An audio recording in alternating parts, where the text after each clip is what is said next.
It's time to eat. What are you hungry for? Sit down and get ready to consume an abundance of fantasy football knowledge from Ross Tucker and Joe Dolan. Feed me now.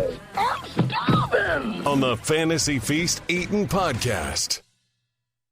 Yeah, let's eat, baby. It is the Fantasy Feast Eatin' Podcast. It is, of course, presented by DraftKings. I'm Ross Tucker, the former NFL offensive lineman, 5 teams, 7 years. Those of you that check us out on video with the DraftKings Network, Samsung TV, you can see the helmets and game balls and stuff behind me. A lot of people check us out, youtube.com/Ross Tucker NFL, which is awesome. Or you just see the social media clips that are posted to @Ross Tucker Pod.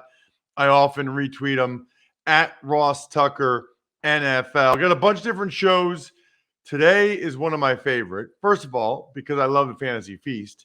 Secondly, because we've got our old and longtime co-host, the great Evan Silva, joining forces for this episode with our current co-host, the terrific Joe Dolan from fantasypoints.com. So check out Joe @FG_Dolan.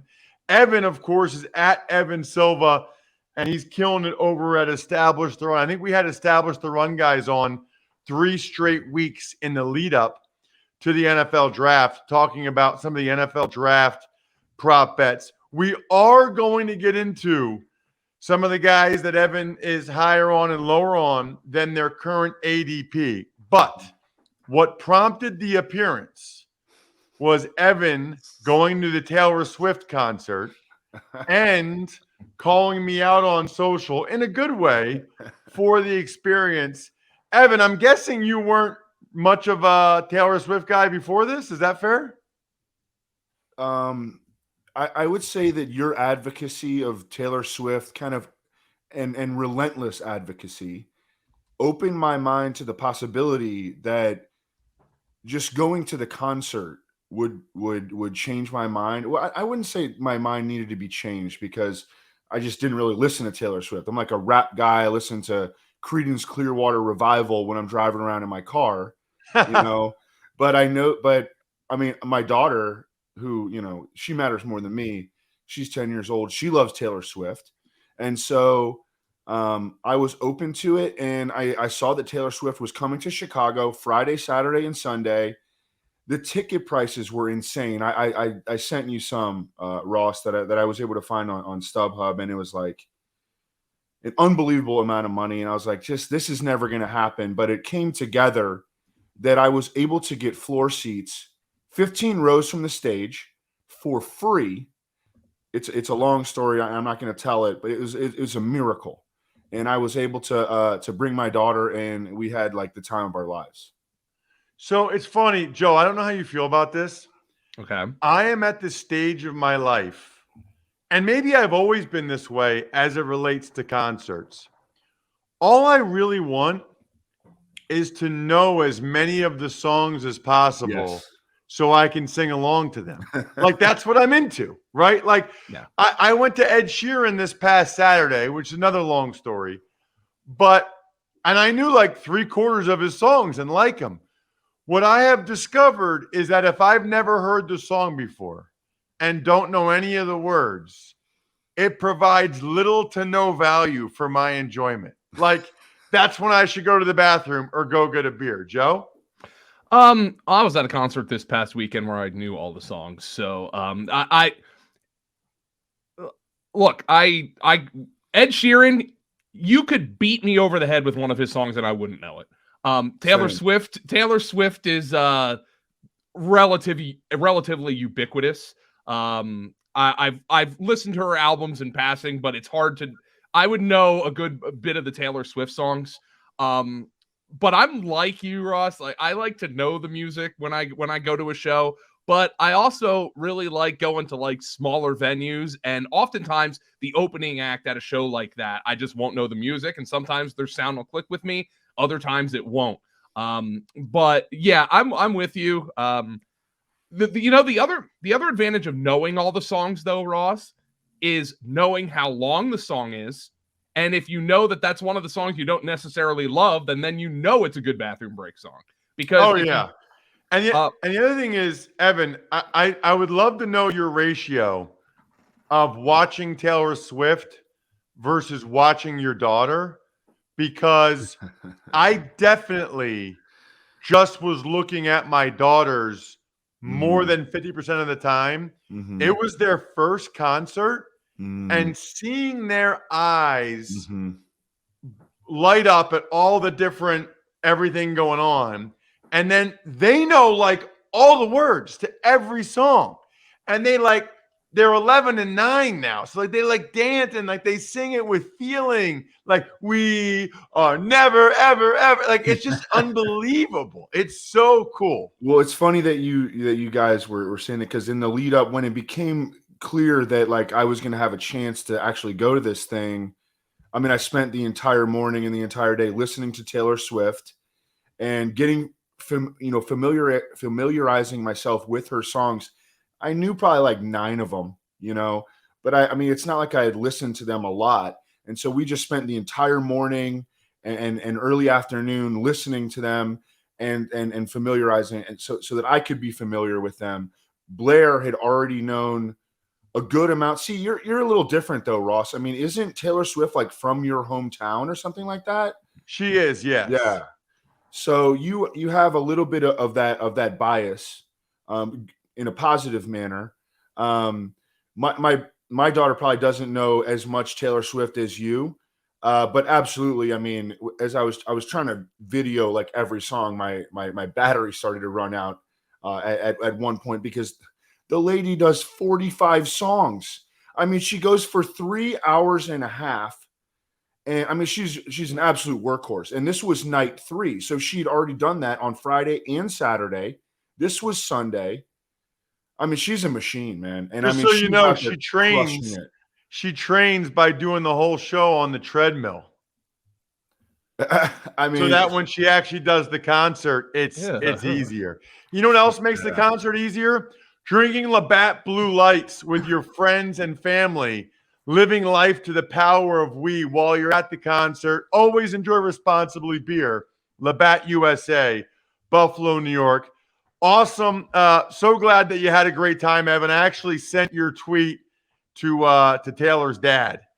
Just so that he would know that I'm preaching the gospel, and that one of the best fantasy analysts in the world is now a convert. But let's see if you still are one of the best fantasy guys. Give me some guys. Joe and I are really into best ball. DraftKings is really into best ball. And I just kind of want to hear you tell us some of the guys that you think are really undervalued, overvalued based on their current ADP, and hear whether or not Joe agrees. Well, it has been Alexander Madison for some time at this point, because I think it's been clear really for weeks that Dalvin Cook is not going to be a member of the 2023 Vikings. And I think that extends to Ty Chandler, who you can get in the last round of pretty much every draft. And I think that he's going to be the clear number 2 running back for the Minnesota Vikings this season. This is a guy who ran 4.36 coming out of college. He's kind of oddly built for a running back, 5'11", 204, almost built more like a wide receiver. But that speed, I think that he's going to be an exciting change of pace back. And I think he's going to be the clear number 2 for the Vikings. His 10-yard split was like 1.46. Wow. He's got a lot of explosiveness. I thought that he showed some excitement. I thought that it was exciting watching him last preseason. And he's a guy who can get in the 18th round. But Alexander Madison is a guy who I've been drafting in the 6th, 7th round every single time. And I think that once Dalvin Cook moves on, Alexander Madison can be like a 4th round pick.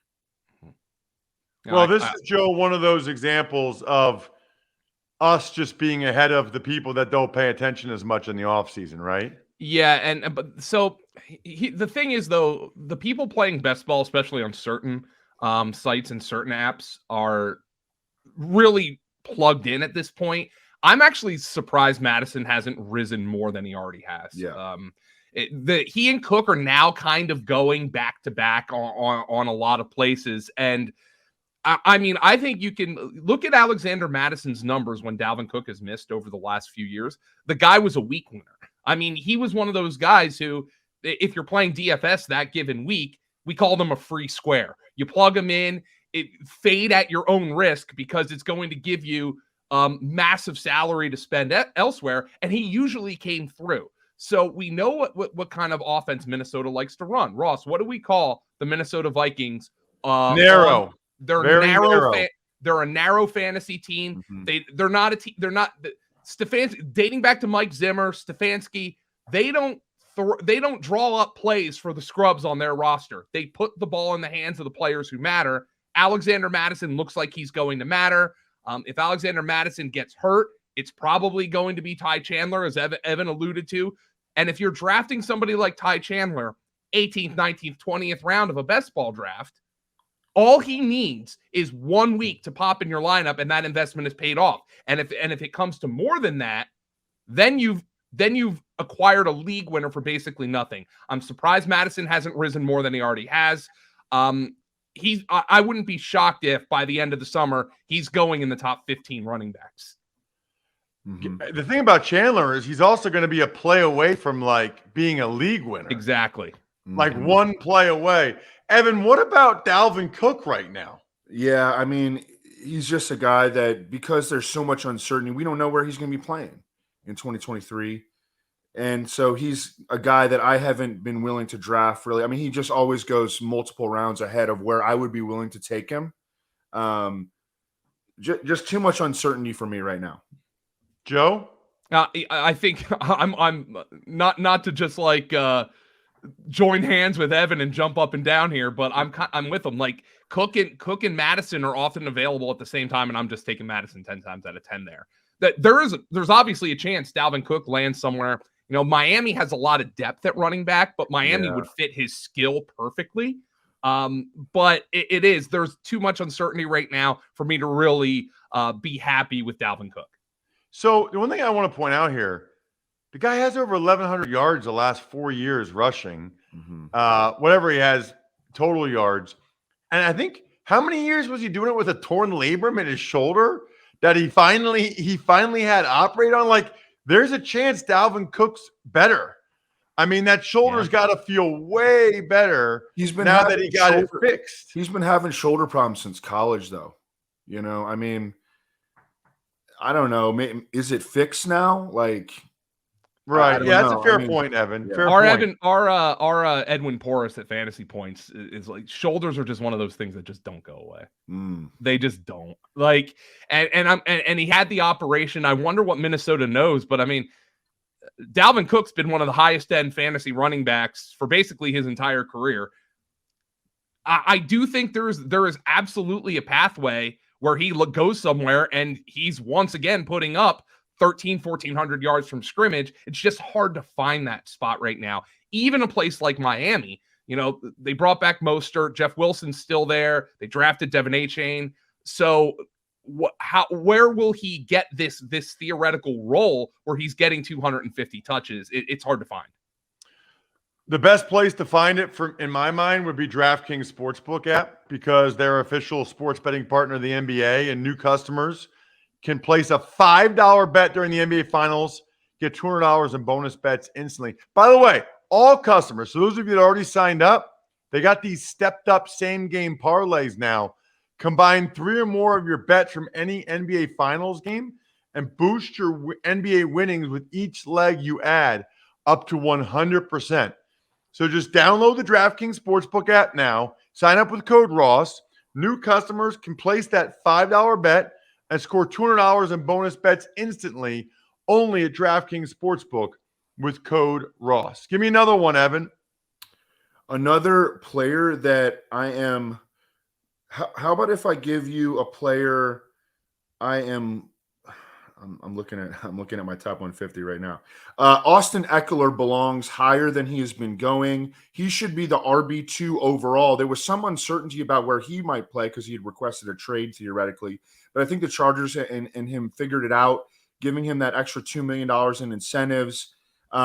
He should be the number 2 overall running back behind Christian McCaffrey, and he's only at number 4 right now. I'm looking at my top 150. Breece Hall is a player that I am lower on than consensus, and that's because he is recovering from a serious knee injury, and the Jets made flirtations with other running backs. They wound up taking the running back out of Pitt.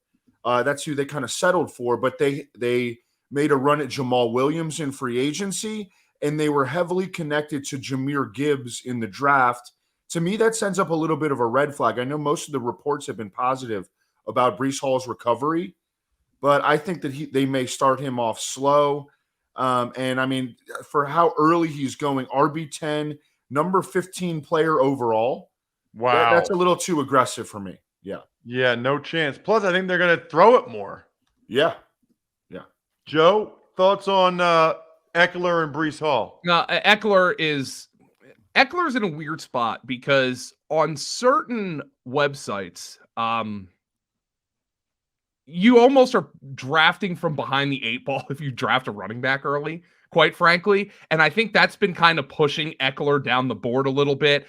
I think a lot of folks, and I'm one of them, I'm firmly of the belief that Bijan Robinson could finish as the overall RB1 this year. And people are just kind of excited by, ooh, shiny new toy. But I agree with Evan. Like Austin Eckler he's been a fantasy anchor for years. And I mean, not by weighing down your team, but holding it up. And the Chargers, I think, are going to be better on offense this year. The question I have is, does the stylistic change that we discussed last week, Ross, does the stylistic change with Kellen Moore with Dak Prescott at quarterback, consistently posting higher ADOT than Justin Herbert's had in his career, even though Justin Herbert has one of the biggest arms in the NFL. Does that affect Austin Eckler's production in the passing game? I'm not terribly sure that's going to be the case, but I think Eckler is a locked-in first-rounder, top half of the first-rounder if you're really into drafting running backs. And now when it comes to Breece Hall, I haven't been out on Breece Hall, but Ross, we've discussed this offseason how last year in best ball, a lot of the boring running backs ended up being some of the best picks. Miles Sanders was a great pick. Jamal Williams was a phenomenal pick. And one guy who we've discussed who I consider extremely boring this year, but has led the NFL in touches over the last 2 seasons. There's been offensive line improvements. Breece Hall is more exciting than Najee Harris. But Najee Harris in Pittsburgh, we know Mike Tomlin likes his bell cow running backs. Look at Najee Harris's first half of last season when he was dealing with a Liz Frank sprain vis-a-vis the second half of last season. I believe he was RB30 in the first half of last season. He was RB8 over the second half. And he is just kind of buried in ADP because nobody wants to draft him. Breece Hall's coming off an ACL. I think I prefer Najee Harris straight up in that equation, and he's getting drafted after him in a lot of spots. Interesting. What else you got, Evan? I got, DeShaun Watson. I'm super high on DeShaun Watson this year, and I'm with you that I think that they could get DeAndre Hopkins. I know you've tweeted about that multiple times, Ross.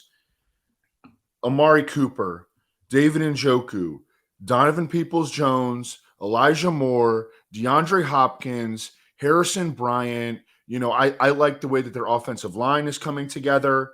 I think that DeShaun Watson could have a huge year. He didn't really play well in his 6 starts last season, but he did play well in the final 2 starts.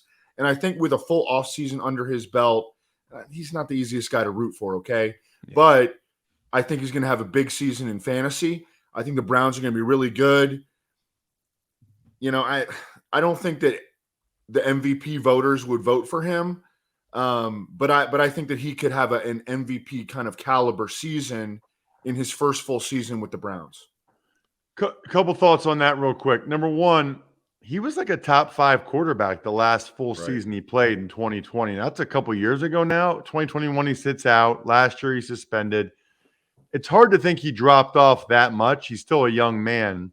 And as I wrote about this week for the 33rd team, Kevin Stefanski and Andrew Berry have to win this year. They have back-to-back losing seasons after they won a playoff game. The owner traded a boatload of picks and money, and it was the owner's decision to get DeShaun Watson. They have to make it work, and they have to make it work this year. Otherwise, Haslam will get somebody in there that will, which is why I think they are the most likely landing spot for DeAndre Hopkins, because I think Andrew Berry is going to realize it's not my money. Like I'm not even here next year if I don't get Hopkins, because I know Peoples-Jones had a pretty good year, but Elijah Moore, I don't know, Joe. I feel like Elijah Moore is still kind of an unknown. I mean, Peoples-Jones did some good things last year. I don't know that he's like a known commodity. Man, I still have more faith in Hopkins than those two guys. I do too. I've been actually drafting a ton of David Njoku as my number one tight end, or I've even had David Njoku on a team where like I took Travis Kelce and I took Njoku as my number 2 tight end because I find him very affordable. And I actually think outside of Amari Cooper, he's by far the most trustworthy option on this roster. I think Elijah Moore just had a really weird season last year. The Jets come out and Zach Wilson was in over his head. Elijah Moore ended up basically in the coach's doghouse, and he never found his way out of it. So he's also really affordable right now. So I'm fine with Elijah Moore. I don't blame the Browns for looking at DeAndre Hopkins, but if DeAndre Hopkins lands there, I think people are going to start drafting Watson more. And look, Evan alluded to it. DeShaun Watson is not an easy guy to root for. Some of us like to think, we're in this and, I want to play fantasy football to have fun. And I think there are folks playing fantasy football who are like, I'm just not going to draft DeShaun Watson. And that is your prerogative. I mean, if you don't want to root for DeShaun Watson, you don't have to draft him. But that might also be, if we're being super cynical here, suppressing his ADP. I don't know how much you buy into mini camp reports, Ross. I don't know. You did mini camps. I don't know how much you can glean from them. But multiple Browns beat writers yesterday discussing Darryl Reuter, Nathan Zagura, Hayden Grove, all said DeShaun Watson had the best quarterback performance they've ever seen from a Browns quarterback in minicamp.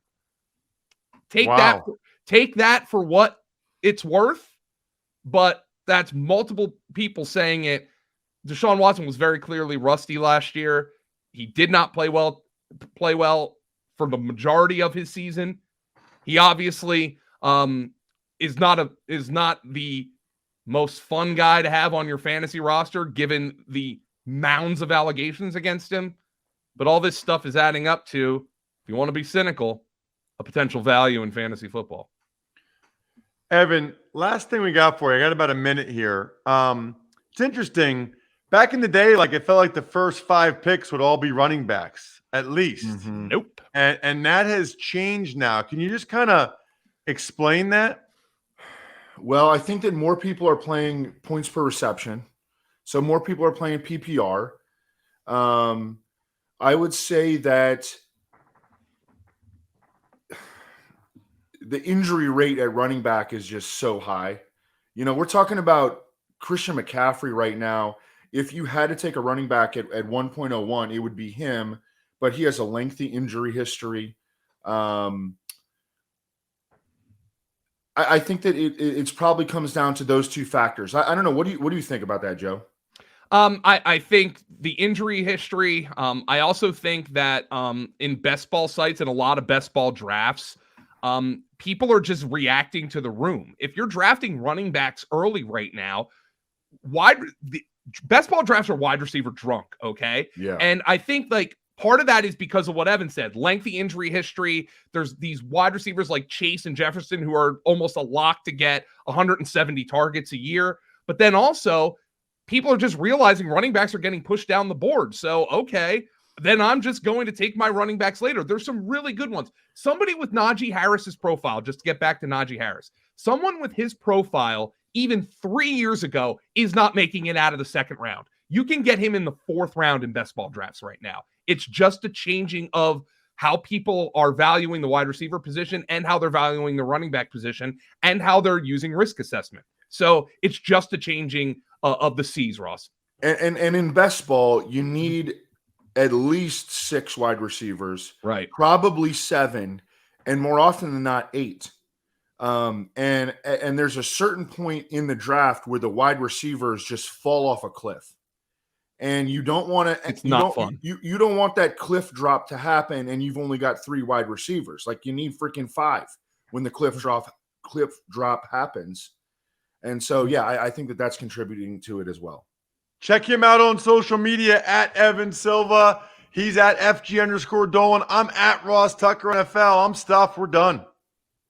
Thanks for listening to the Fantasy Feast podcast. Make sure to also subscribe to the Ross Tucker Football Podcast, Even Money, Business of Sports, and the College Draft. All available at Apple Podcasts, rosstucker.com, or wherever podcasts can be found.